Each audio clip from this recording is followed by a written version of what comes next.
असं वाटतं का की आपण पोळीचा फक्त चुरमा किंवा मग चहासोबत पोळी तेवढंच तेच खाऊ शकतो, जे प्रत्येक इंडियन फॅमिलीमध्ये खाल्लं जातं?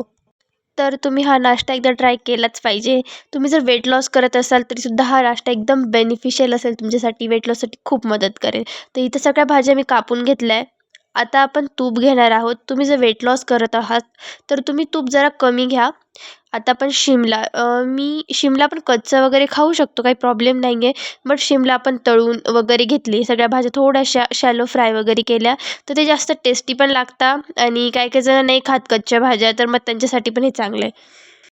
जोपर्यंत हे सगळे फ्राय होत आहे तोपर्यंत मी तुम्हाला सांगते की ही आयडिया मला कुठून आली. तर मी काय केलेलं, आम्ही सँडविच बनवलं होतं 31st घरीच. तर त्याचे काही सॉसेस वगैरे उरलेले होते आणि भाज्या वगैरे पण भरपूर होत्या घरात. तर मी काय केलं, त्या दिवशी नेमकी माझी फेवरेट भाजी नव्हती, म्हणून मी काय केलं, सगळे जे भाज्या वगैरे ते सँडविचसारखंच सगळं जे प्रिपेअर केलं आणि फक्त पोळीमध्ये ते टाकलं आणि पोळी अशी फोल्ड करून घेतली.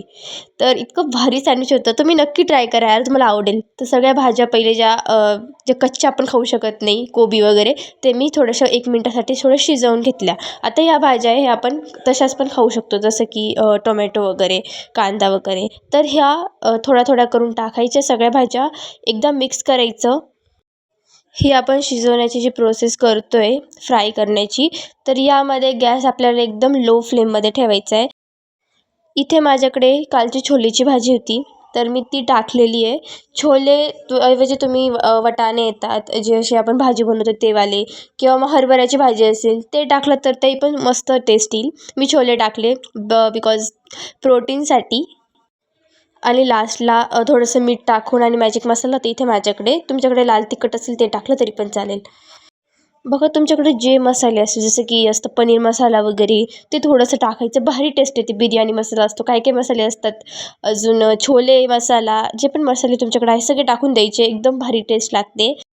जसं मी तुम्हाला सांगितलं की आम्ही सँडविच केलं होतं, तर त्यासाठी आम्ही पिरी पिरी मसाला, अजून अजून कोणते ऑरिगॅनो वगैरे होते, तर ते सगळे आणलेले होते, तर मी ते सगळे टाकलेले. आता मी तुम्हाला सांगते की तुम्ही वेट लॉससाठी बनवत असाल तर हे ऑरिगॅनो, पेरी पेरी मसाला तुम्ही टाकू शकता. बट जे सॉसेस मी तुम्हाला पुढे सांगेल ते सॉसेस तुम्ही थोडं कमी टाका, बिकॉज सॉसेसमध्ये जास्त कॅलरीज असतात. म्हणजे ह्या आपले जे मसाले वगैरे आहेत ना, जे ऑरिगॅनो वगैरे, त्याच्या कम्पॅरेटिव्हली सॉसेसमध्ये जास्त असतात कॅलरी. तर मग तुम्ही हे मसाले टाकू शकता, त्याचा काही इश्यू नाही आहे. बट तुम्ही जेव्हा सॉसेस टाकाल तेव्हा तुम्ही हाफ चम्मच वगैरे तेवढं थोडंसं अवॉइड करायचं. तर आपल्या इथे छान झालेला आहे तयार मसाला. इथे मी 3 सॉसेस घेतले. याच्यातले तुम्ही जे वेट लॉस करत असाल त्याच्यातलं तुम्ही किसानवाला जो केचप आहे रेड सॉसचा, तर तुम्ही तो यूज करू शकता. आपला जो टोमॅटो सॉस आहे तो. बाकी हे दोन्ही स्किप केले तरी पण चालेल.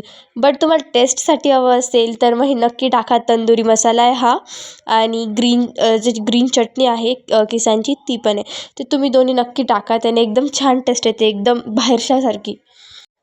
इथं मला एक सांगायचं राहून गेलं, तुम्ही जेव्हा पोळी बनवाल किंवा आदल्या दिवशी बनवून ठेवाल आणि उद्या सकाळी तुम्हाला जर बनवायचं असेल सँडविच, तर कारण इथं शिळी पोळी यूज करायची आहे. तर मग काय करायचं, पोळी थोडीशी जाडसर लाटायची, थोडीशी. इथे थोडीशी तुम्हाला जाडसर दिसते माझी पोळी तशी. बिकॉज पातळ केली ना तर ती लगेच अशी फोल्ड होऊन जाते, कडक थोडी क्रंची होते म्हणून. इथे मी माझ्याकडं चटणी होती आजीने दिलेली, ठेचा असतो ना असा लाल मिरचीचा, तर तो मी थोडा टाकला. मला तिखट आवडतं थोडं म्हणून. तुम्ही तो स्किप केला तरी पण चालेल. आता जसं आपण बेस तयार करतो ना पिझ्झाचा, तसं मी सगळं मसाले वगैरे लावून दिलेले, सॉसेस वगैरे, आणि आपले जे मसाला आहे भाजीचा तर तो मी त्याच्यावर असा फैलवून घेणार आहे. जेव्हा तुम्ही पसरवाल ना तर तेव्हा एकदम एकसारखं सगळीकडे पसरवा. फक्त जे कडा जे असतात ना किनार, त्याला फक्त थोडंसं त्याच्या एकदम कोपऱ्याकोपऱ्यापर्यंत नका पसरवू, मधोमध पसरा. इथे माझ्याकडे ना थोडंसं दही होतं, तुमच्याकडे 3 चम्मच वगैरे तुम्ही टाका. माझ्याकडे 1च चम्मच होतं, मी तेवढं टाकलेलं बिकॉज ते छान टेस्ट येते यार. तुम्ही ते ट्राय करा एकदा, तुम्हाला नक्की आवडेल. तर मग मिक्स वगैरे करा. आणि असं हे सगळ्यात हार्ड आहे ही वाली स्टेप आणि सर्वात सॅटिस्फॅक्शनवाली.